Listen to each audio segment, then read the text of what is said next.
Palm Sunday, the return of the King. I usually do some sort of a series around the celebration of Jesus' death, burial, and resurrection. But this year, I just wanted to be in the story. And so we're going to walk through this morning Mark's recounting of the triumphal entry. Jesus' entrance into Jerusalem. So let's look at the beginning of the text together this morning. It says, Mark chapter 11, verse 1, when they drew near to Jerusalem, to Bethphage and Bethany, at the Mount of Olives, Jesus sent two of his disciples and said to them, go into the village in front of you, and immediately as you enter it, you will find a colt tied, on which no one has ever sat. Untie it and bring it. If anyone says to you, why are you doing this? Say, the Lord has need of it, and will send it back here immediately. And they went away and found a colt tied at a door outside in the street, and they untied it. Some of those standing there said to them, what are you doing untying the colt? And they told him what Jesus had said, and they let them go. They brought the colt to Jesus and threw their cloaks on it, and he sat on it. Many spread their cloaks on the road, and others spread leafy branches that they had cut from the fields. And those who went before and those who followed were shouting, Hosanna! Blessed is he who comes in the name of the Lord. Blessed is the coming kingdom of our father David. Hosanna in the highest. This is the word of the Lord. This monumental event in the life of Jesus has been remembered ever since it happened by the followers of Jesus because of what it represents. This is a text full of profound and deep symbolism. It's the fulfillment of prophetic words spoken hundreds of years before. It is the beginning of the climax of the covenant that God has made with Israel and is now extending to all peoples through Jesus, who's not just Israel's king, but is the King of kings and Lord of lords. This is an important moment in the history of the universe, in the history of history. And I know that we're sometimes become so over-familiarized with these stories that we just kind of go, okay, I get it. But I want us to really try to sit in this story this morning and ask the Lord to really help us perceive the symbolism and the prophetic fulfillment and all that is taking place in it, that we might be moved to cry out in worship like the crowds did that day. Hosanna, blessed is he who comes in the name of the Lord. This isn't just an exercise in recounting history.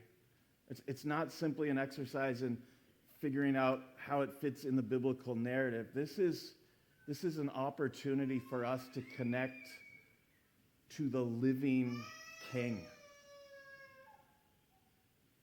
That we might grow in our trust, our allegiance, our faith, and our love in him. The text starts out simply but profoundly. When they drew near to Jerusalem, to Bethphage and Bethany, at the Mount of Olives. An opening sentence that we probably brush past. But it's actually communicating something of extreme importance to us. You'll see on this map, it shows us where Jesus is coming from. He's coming from Jericho, which is one of the lowest cities on the earth. It's about 800 feet below sea level. And this road from Jericho rises up to Jerusalem, which is nearly 3,000 feet above sea level. So it's a bit of an incline. You got to set your Stairmaster on a 7. You know what I'm saying? Like this is, and it's dry, it's dusty, and it's a road that leads up to the Mount of Olives, and it's desert, it's desolate. But then when you come up to the top, when you get up to where Bethany and Bethphage are, and you get up to the top, there spread before you is Jerusalem, and the greenery and the lushness and the beauty of the city. This is a significant road. It's about 12 miles long, I think, if my memory serves me. It's a significant journey. And you got to understand that the celebration of Passover is coming. And so this road would have been packed with travelers, pilgrims coming to the city of David, to Jerusalem, to celebrate the Passover, which is, of course, the defining moment in the history of Israel, when Israel became a nation, because God redeemed them from slavery in Egypt. God rescued them and defeated Pharaoh and the gods of Egypt and made them his people. They'd been celebrating it for hundreds of years. They would remember how God rescued them. And so the roads would have been filled, and Jesus would have been making his way with his disciples in the midst of these crowds to Jerusalem to celebrate the Passover.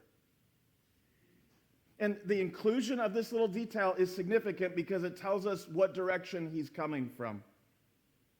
He's coming from the east. You think, well, why is that important? I mean, he could have come from the north, he could have come from the south, he could have come from the west, but he didn't. He came from the east. And that's important if you're someone that is steeped in the Hebrew Scriptures. That's significant if you know and have read and studied the prophets, because the east gate of Jerusalem matters.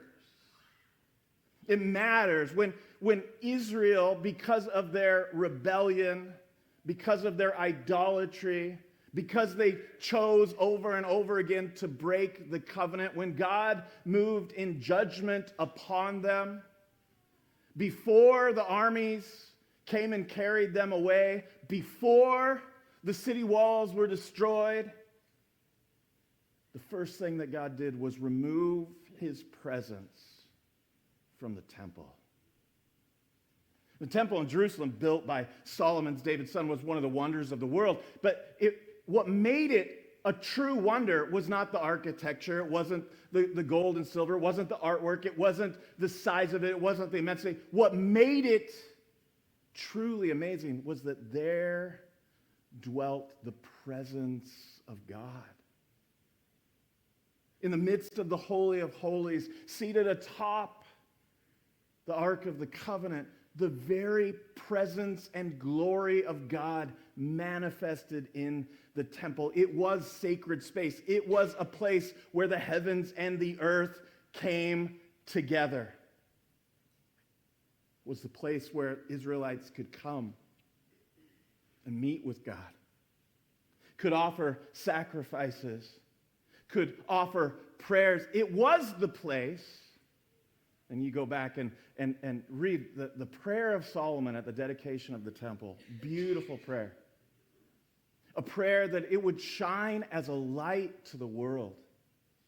That the nations would be drawn. That it would not just be a place for Israel to come and meet with God, but as Israel came and met with God in the temple, that the nations would come to see and hear and know that Yahweh is the true God of all people. That was the point and the purpose of the temple. But because of Israel's sin, God removed his presence from the temple. Ezekiel, one of the great Old Testament prophets, had a vision of this, and it's one of those really wacky, weird visions, all right? There's fiery spinning wheels and all sorts of stuff, and if you get on the scary recesses of the interwebs, you're going to find it's UFOs and all this crazy stuff. But just let it be what it is. He's seeing something in the spiritual realm. He's trying to describe it and give words to it in ways that make sense. But in Ezekiel chapter 10, he describes the Lord removing his glory, his Shekinah, it's the word for glory, out of the temple. It says, then the glory of Yahweh went out from the threshold of the house and stood over the cherubim. The cherubim are freaky angels, right? I know we all like cute angels, right? We like the cute angels with wings. Here's an interesting fact. Angels don't have wings anywhere in the scriptures. Messengers, angel, cherubim, got a bunch of them. And even more eyes, right? Like you think you want to see one of these until you see one of these. So Ezekiel is like witnessing the cherubim. They're the throne guardians of God. So of course they're there guarding the holiness, the beauty, the amazingness of God. And as God's glory is going to depart, of course the cherubim are going to go with him. That's what they do. But listen to what he says. And the cherubim lifted up their wings and mounted up from the earth before my eyes as they went out with the wheels beside them. And they stood at the entrance of the east gate of the house of Yahweh, and the glory of God of Israel was over them.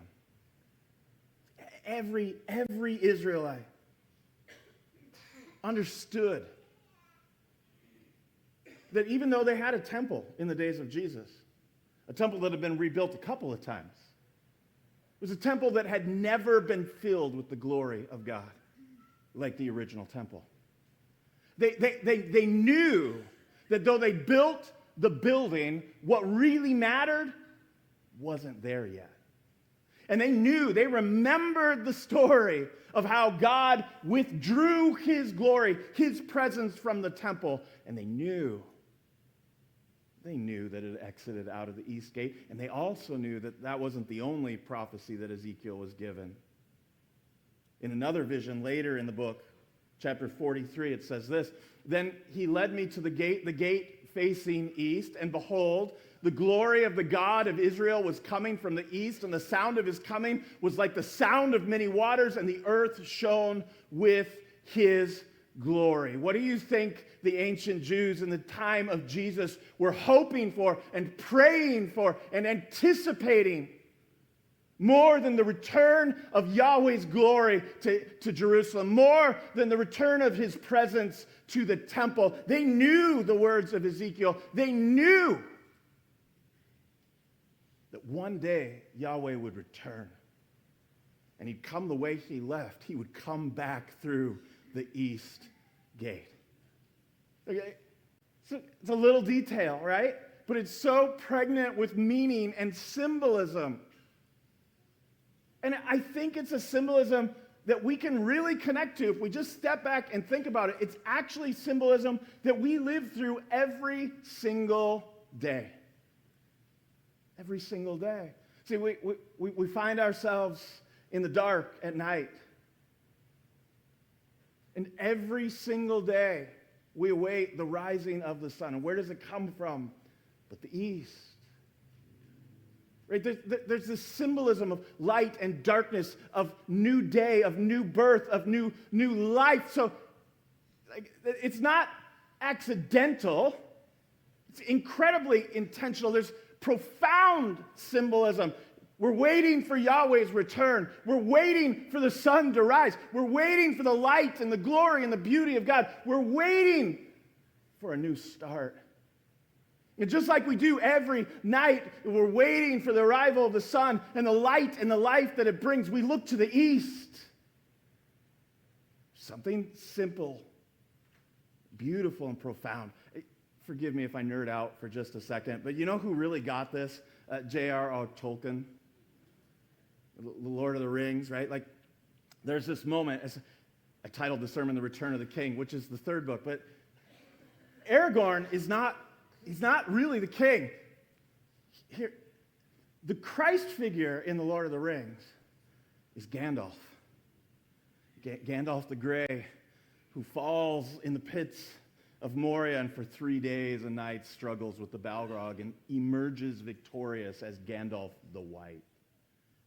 This is not accidental. Tolkien was a devout follower of Jesus. It's intentionally sprinkled throughout. And so in the second book, The Two Towers, there's the battle for Helm's Deep, right? If you remember this story, if you don't know this story, shame on you.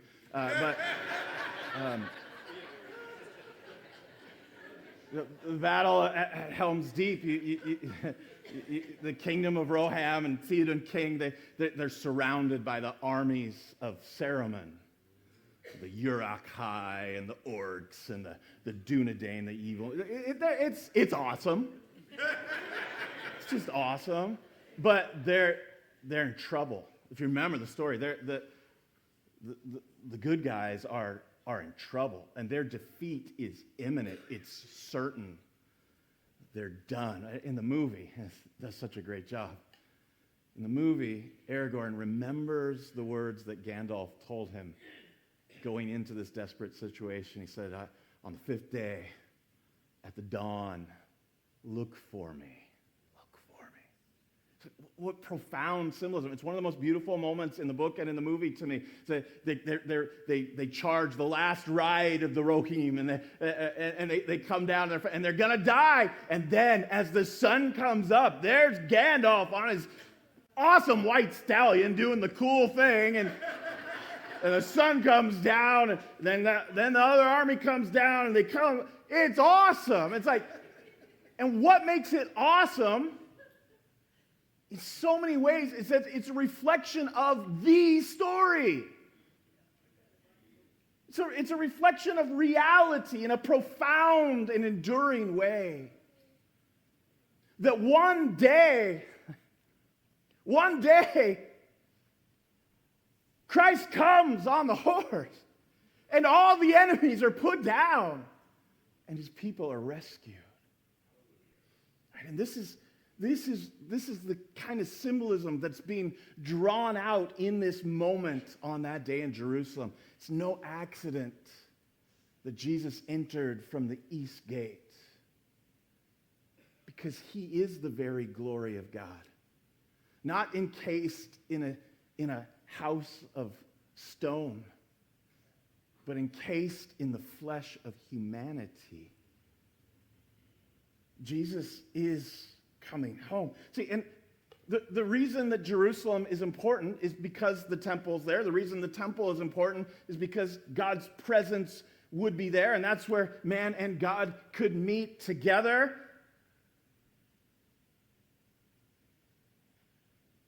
But this temple had not experienced the presence of God's glory until Jesus returned. And that's what's taking place in this text. It says, Jesus sent 2 of his disciples. Said to them, go into the village in front of you. Immediately you will enter it. You will find a colt tied on which no one has ever sat. Untie it and bring it in. I always hear Mission Impossible music when I'm reading this story in my head. It's like I got a mission for you. Like, so you're going to go in here, and there you're going to find this, and untie it, and he's got all these details. He's like, if anyone says to you, why are you doing this? Say, the Lord has need of it, and we'll send it back here immediately. Like, wouldn't that be nice if you could do that? And so they go, and they do it. They went, they found a colt, just like he said, at a door, tied outside in the street, and they untied it. And sure enough, some of the people standing there were like, what are you doing? It's not your colt. What are you doing untying the colt? And they told him what Jesus had said. So I always wonder what they felt like in that moment, right? Like, okay, Jesus tells you to do something strange, and you go do it, and you're feeling weird about it because it's not your colt. Like, and there's people around watching, and so you're like, I guess, and you go out and they're like, hey, what are you doing? Like, Jesus told us to.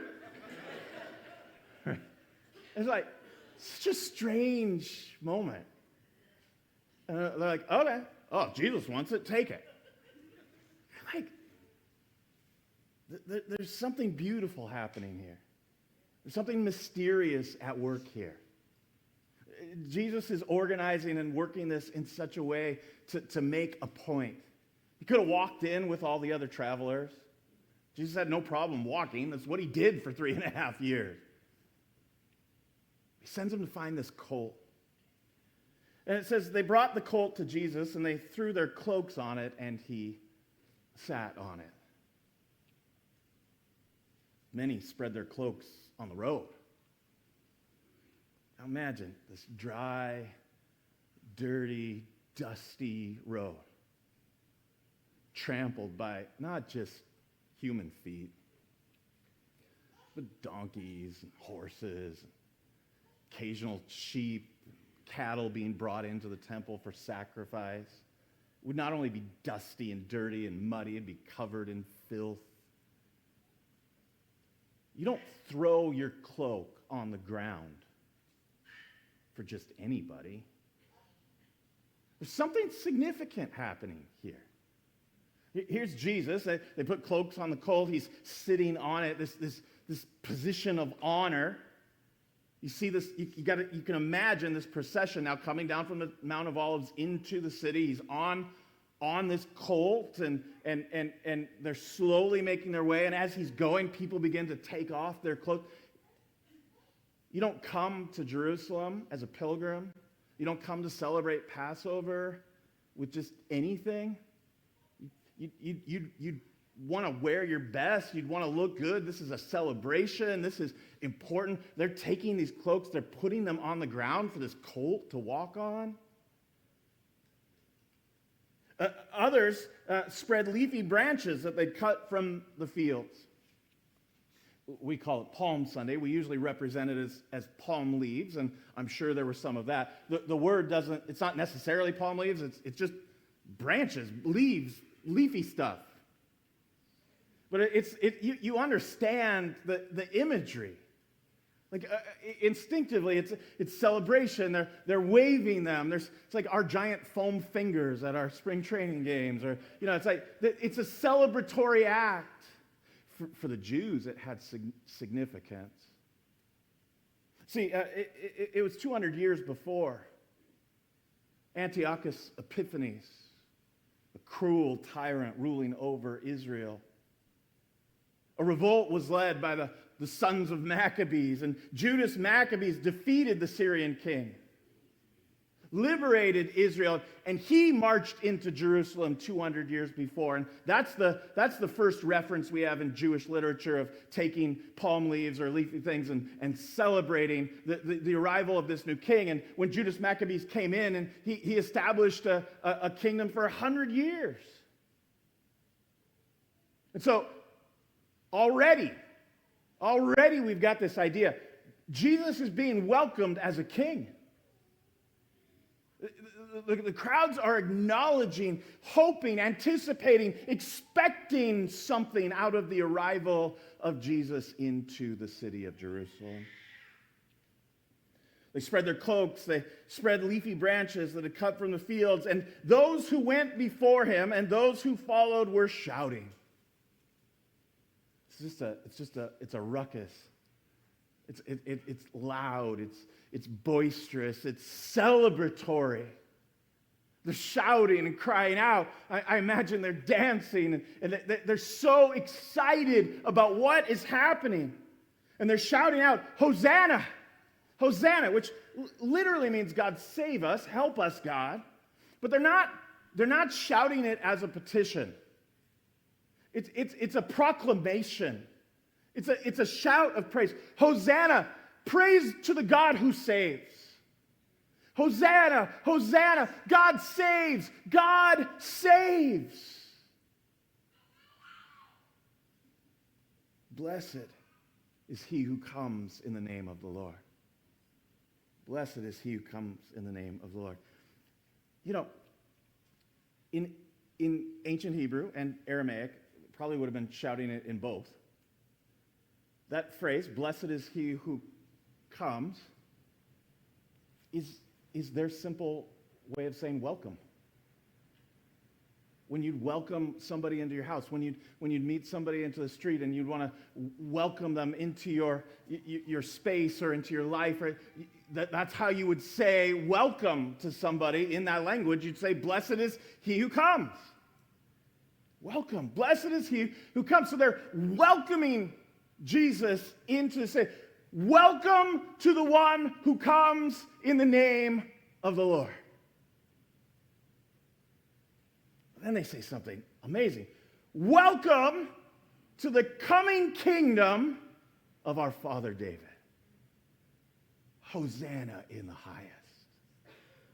Hosanna in the highest. That's a dangerous declaration.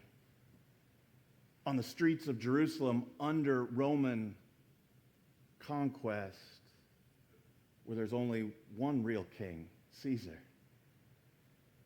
Welcome to the kingdom of our father David. Hosanna in the highest. They're declaring the arrival of Israel's king.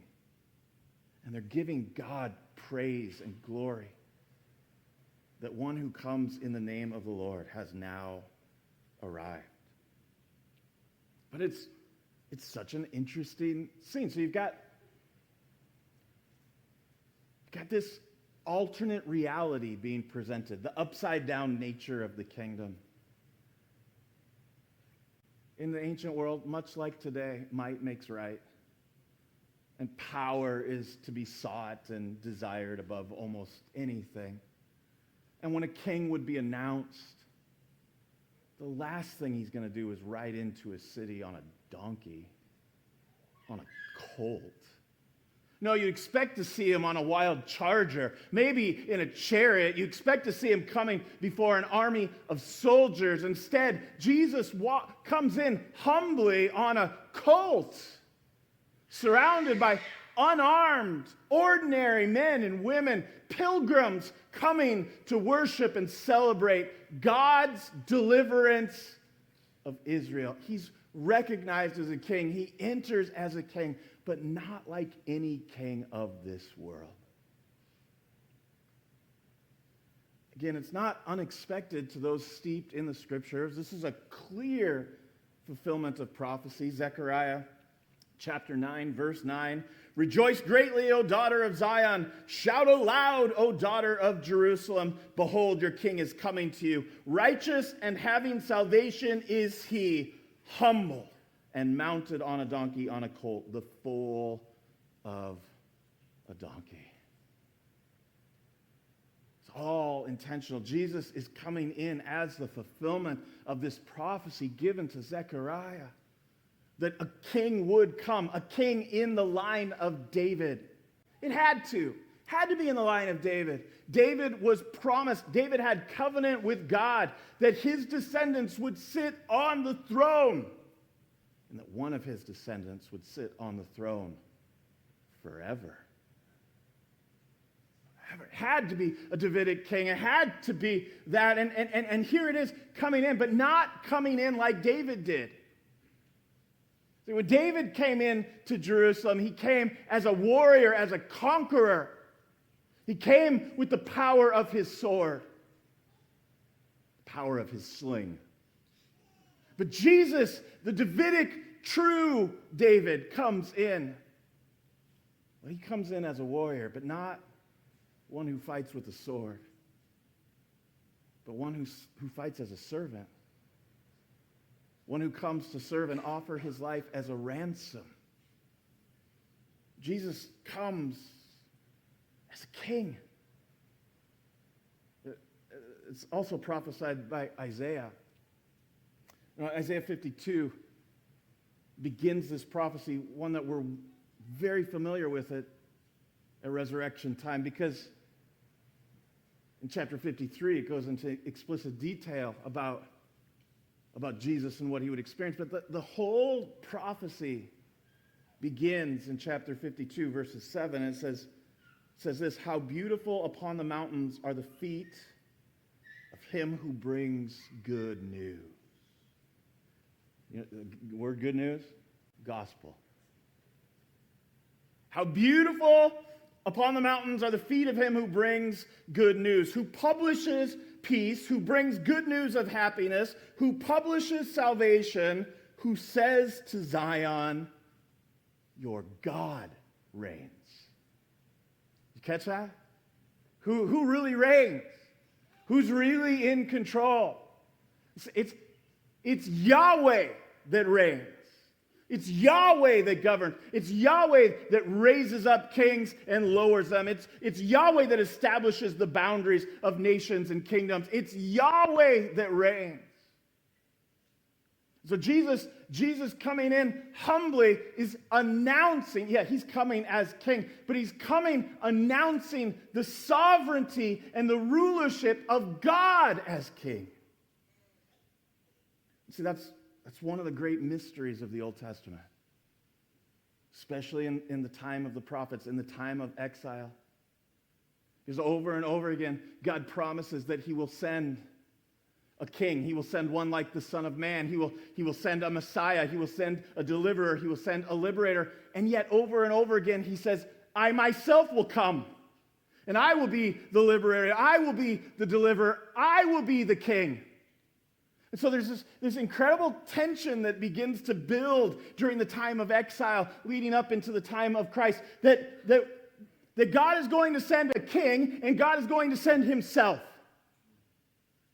And how is that going to happen? And what we're seeing here in Mark chapter 11 as Jesus enters in is the great convergence of these two strands. That yes, a king from the line of David has come, and yes, God himself has come in Jesus.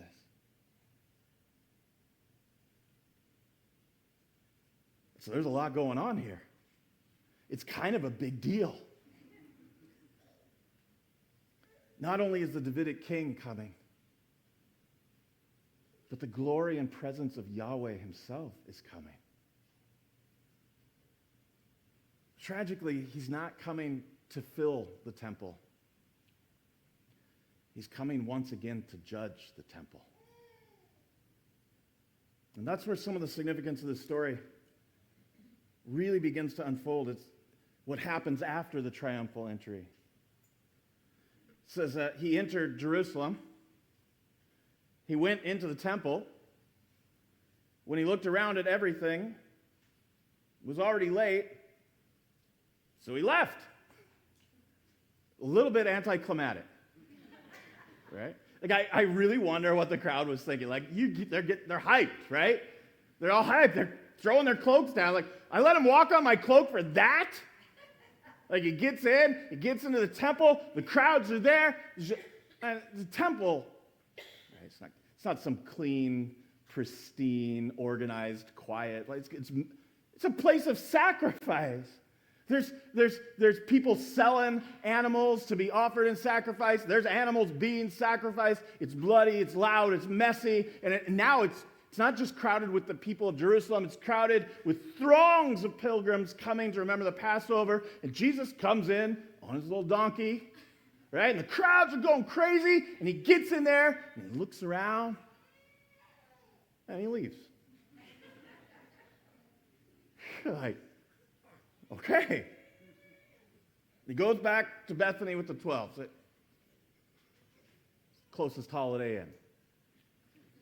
He's going to spend the night. Now, on the following day, when they came from Bethany, he was hungry.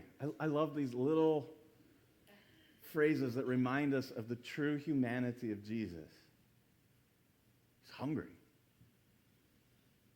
And as they came along, he sees in the distance a fig tree in leaf. And he went to see if he could find anything on it. When he came to it, he found nothing but leaves, for it was not the season of figs. So, here's the deal. This is not the fig tree's fault. It's doing what fig trees do. So in this time of the year, they're not bearing fruit. They begin to sprout their leaves in preparation for the fruit. Jesus knew this. Wasn't his first time picking a fig. He knew when they grew and when they didn't. But he was hungry. Maybe he was hangry. I'm not sure. He's hungry, and he sees the fig tree. He's like, maybe there's some figs. And he goes over, and this is not shocking. There's no figs. It's not the time for figs. And then Jesus curses it. And we're like, I like the warm, fuzzy Jesus. I like the blessed are Jesus. But the cursing a fig tree for simply doing what a fig tree is supposed to do? See, this is where it gets interesting. Because it's not about the fig tree. So Jesus, he curses and said, may no one ever eat fruit from you again. And his disciples heard it. That's one of those little phrases. They all heard it like, what's he doing? He just cursed a tree. You ever seen him do that? This is new. There's a lot of new stuff happening in Holy Week. And you're like, okay, now, so the fig tree, it's not about the fig tree because we're going to see the fig tree brackets what's going to happen next. We're going to get fig tree, we're going to get action in the temple, and we're going to get fig tree again. All right? And that what's happening here is that the fig tree is going to stand as a symbol of what he's going to do now in the temple. All right? So kind of wrap your head around that. It says that then they came to Jerusalem, and he entered the temple, and he goes crazy on the temple. Right? He began to drive out those who sold and those who bought in the temple. He overturned the tables of the money changers, the seats of those who sold pigeons. Did you imagine? So the place is already chaotic. It's already packed with pilgrims. There's extras because it's Passover. And you're going to have all these extra people there. They got extra pigeons. They got extra cattle. They got all the extra stuff. It's crowded. It's intense. And Jesus walks in, and they're like, oh, the rabbi's come. He's going to say something cool. And Jesus starts flipping tables over. You imagine the money scattering? It's like he's driving the cattle out. He's turning a chaotic place into absolute chaos and bedlam. He would not allow anyone to carry anything through the temple. He's so disruptive. What does he do? He shuts down the activity of the temple. What's that mean? It means nobody can offer prayers. It means nobody can offer sacrifices. He shuts down the functioning of the temple. And then he explains it, and he was teaching them and saying to them, is it not written, my house shall be called a house of prayer for all the nations. That last phrase, for all the nations, that's important. That's central to what's happening here. That goes back to what I already mentioned, Solomon's prayer of dedication at the temple when the Shekinah glory came and took up residence, moved from the tabernacle to the temple. It was to be a light for the nations. Israel was to be God's kingdom of priests for the nations. And so what Jesus is, see, we often look at this text and say Jesus was against the commercialization of the church, and he was against, money's the root of all evil and all that. And those things are true. Like we always got to be careful about that. But that's not what Jesus is upset about. What he's upset about is much deeper. He said, my house shall be called a house of prayer for all the nations, but you have made it a den of robbers. A den of robbers. Now, that word there for robbers, it's not like a cat burglar. It's not like somebody that grabs a purse or plucks your wallet. It's a word that would refer to a revolutionary. Somebody that was plotting and ready to use violence to bring about their own nationalistic dreams. Okay, so do you hear what Jesus is saying? It's supposed to be a place of prayer for all the nations, but instead you've turned it into some compound in Idaho and Montana where you're trying to be exclusionary and keep all the ick out and protect the good people that are in. Like, you got to understand that's what Jesus is reacting again if you want to understand what's happening on Palm Sunday and the day that follows.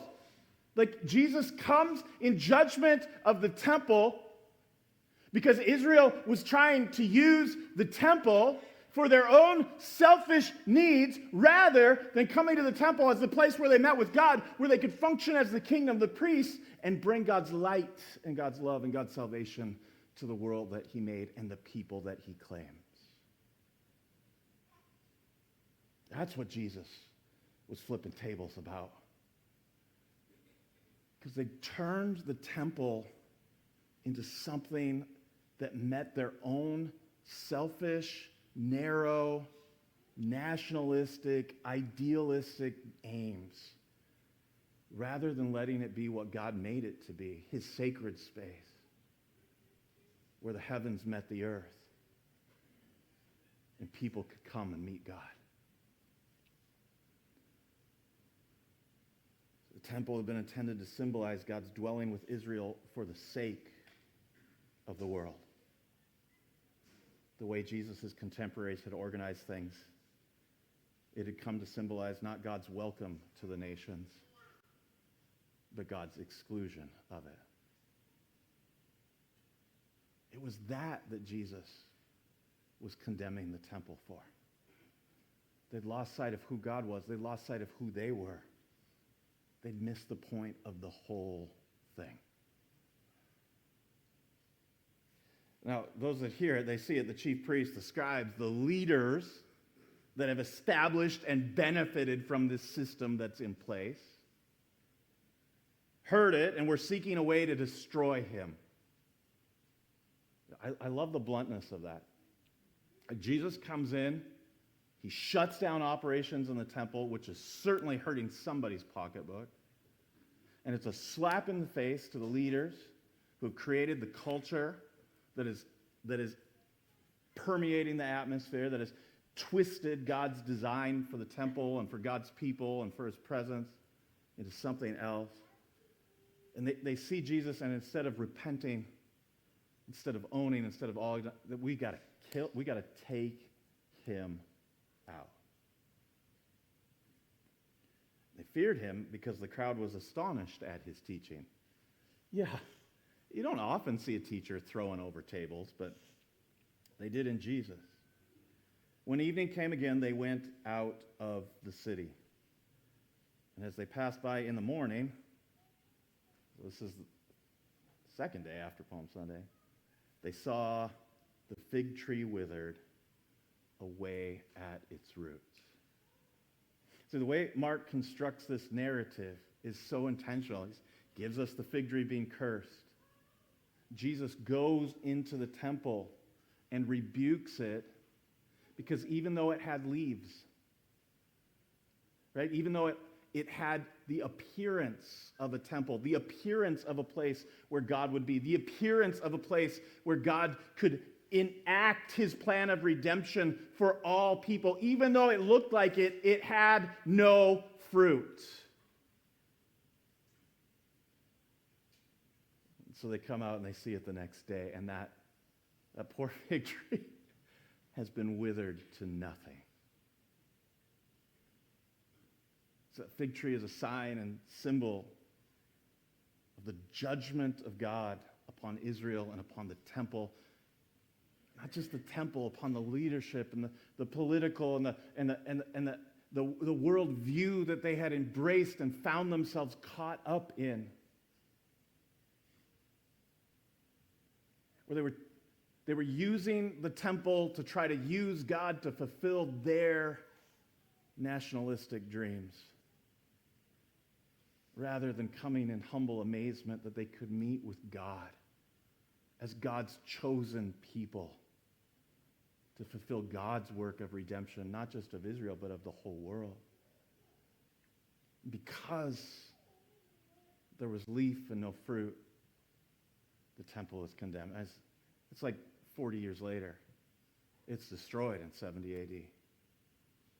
Gone. Because, see, in so many ways, on that day in Palm Sunday, when Jesus entered into the temple, there were two temples. There was the temple built of stone, and there was the temple of Jesus' flesh.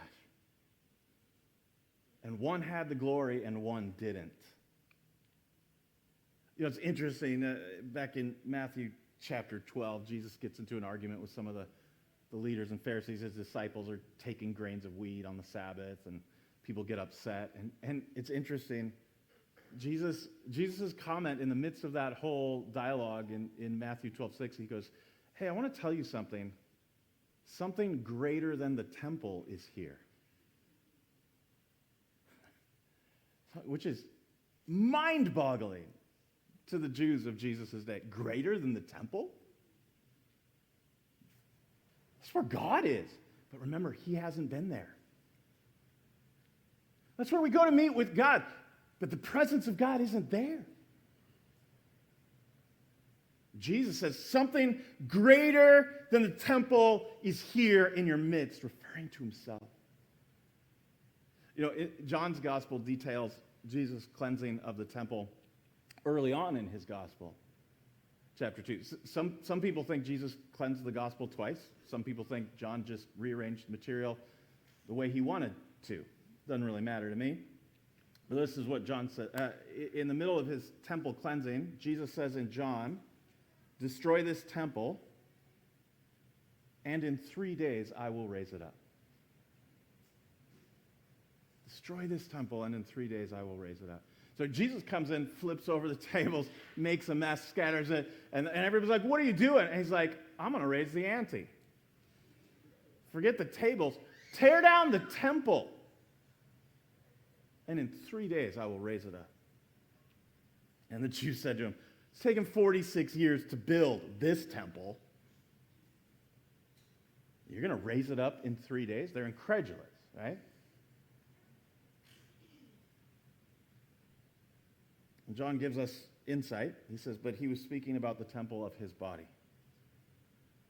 When therefore he was raised from the dead, his disciples remembered that he had said this, and they believed the scriptures and the word that Jesus had spoken.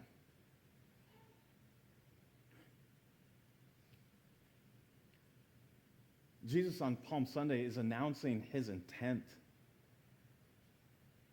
to come as the long-awaited Davidic king, but in a way that was not anticipated. To come as God himself, God being once again established as king, but not just over Israel, over all people. Jesus is coming and announcing the good news, the gospel. He's bringing news of salvation, that what God is going to do now, here in Jerusalem, in Jesus, is going to be the new and true Exodus, the greater Passover. Jesus is going to defeat the ultimate enemy. He's going to take on sin. He's going to take on death. And though he will die, he will destroy death. And he will live again. And this is his declaration and his demonstration that he truly is God in our midst. That he truly is the long-awaited one who will not only set Israel free, but will set all of humanity free. And that he is in himself a temple. That we can go to him to meet with God. That we can go to him for a sacrifice. It's not the sacrifices that came before, where you had to offer over and over and over and over again, while different priests had to offer prayers over and over and over and over again. No, we go to Jesus once and for all. He's the once and for all sacrifice. We go to Jesus and we come to the true temple. We come to the glory of God. We come to the presence of God. And in Jesus we find salvation. And y'all, that's like mind-boggling. Like the longer you've been in the church, the more accustomed you come to it. And the harder we have to work to really recognize the beauty and the mystery and the majesty that in Jesus, God came to rescue and redeem us, not because we deserved it, but because we deserve the exact opposite. He took our death upon himself, and he won. He won. The mystery's even greater. I wish I had more time. Because what Jesus does next then, he dies, he rises, and he distributes his Spirit to his people.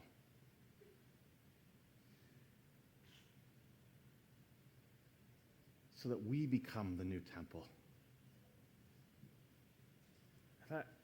I almost tremble as I say that, the magnitude and immensity of that I think we often, far too often, take for granted. That now, encased in our human flesh, dwells the very Spirit of God, the same Spirit of God that raised Jesus from the dead, the same Spirit of God that spoke creation into existence, dwells within us, ready and willing to empower us to live the life that God designed us to live. And so we get to live our lives. We don't have to go somewhere to meet with God. God's always with us. We don't have to go to sacred space. The space that we inhabit becomes sacred, not because we're holy, but because the one who is holy is with us. What Jesus perfectly did in Holy Week, recognized and started on Palm Sunday, fulfilled and culminating in his death, burial, and resurrection, he has now entrusted and imbued to us. Jesus was the temple, is the temple, and he makes us the temple. So what Jesus was offering, the opportunity to be in the presence of God, the opportunity for reconciliation, a message of hope and peace, a message of deliverance and freedom.